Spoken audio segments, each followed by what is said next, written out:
Opalardan bitta savol so'rayman. Assalomu alaykum opa, yaxshimisiz? Tuzingmisiz? Sog'ligingiz yaxshimi? Bitta savol bersam maylimi? Yigitlarni puli ko'pi yaxshimi yo romantikasi yaxshimi? Конечно, romantikasi yaxshi. Foyuz. Azikov Instagram sahifasiga obuna bo'lganmisiz? Siz uchun qimmatliroq sovg'a beraman. Atanisizmi? Foyuz rahmat. Bitta ko'rsatsangiz bo'ladimi? Nima ish qilasiz o'zi Barnopa? Ko'rchi? Bog'ot direktormi? Parolni odamlar ko'p. Voy, mana turibman ekan o'zi. Bosib yuboring. Voy, mana turibman ekan o'zi. Lekin istoriyamni ko'rmabdilar. Keling Barnopa, sizga bitta sovg'a beramiz.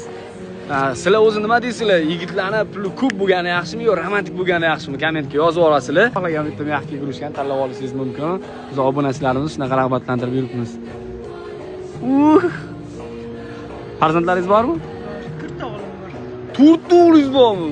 Mashalloh, bizga ham nasib qilsin. Rizo bo'lsin opajon, obuna bo'lganingiz uchun rahmat. O'zingiz ehtiyot qiling. Kuzatib turinglar.